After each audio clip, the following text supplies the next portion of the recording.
Kejaksaan Agung menyebut eks-komisaris utama PT Pertamina Basuki Cahayapurnama atau Ahok mengetahui soal kegiatan ekspor dan impor minyak mentah terkait dugaan korupsi tata kelola minyak mentah dan produk kilang pada PT Pertamina Subholding dan kontraktor kontrak kerjasama K3S tahun 2018-2023. Hal itu disampaikan Kepala Pusat Penerangan Hukum Kejagung Harli Siregar saat ditemui di kawasan Kejaksaan Agung Jakarta, Kamis 13 Maret 2025. Harli menyebut pada saat ekspor dilakukan anak perusahaan Pertamina, ditemukan juga melakukan impor minyak mentah.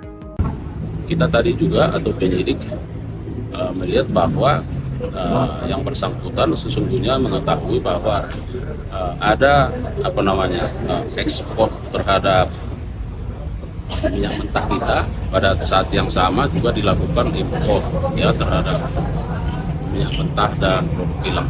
Harli menegaskan saat ini penyidik masih mendalami peran Ahok dalam kasus ini. Ia juga menekankan bahwa pengetahuan Ahok terkait adanya ekspor dan impor ini tidak serta-merta menjadikannya sebagai tersangka. Harli menyebut penyidik akan kembali memanggil Ahok usai mendapatkan data-data tambahan dari Pertamina, baik itu catatan rapat atau data lainnya.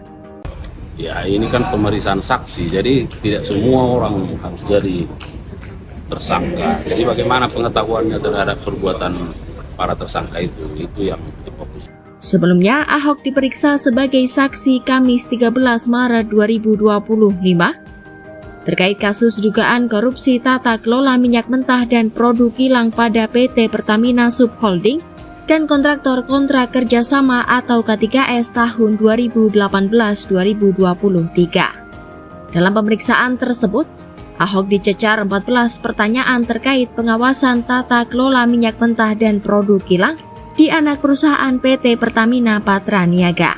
Ahok diperiksa untuk berkas perkara semua tersangka yang saat ini berjumlah 9 orang, diantaranya Direktur Utama PT Pertamina Patra Niaga Rifa Siahaan dan Direktur Pemasaran Pusat dan Niaga Maya Kusmaya.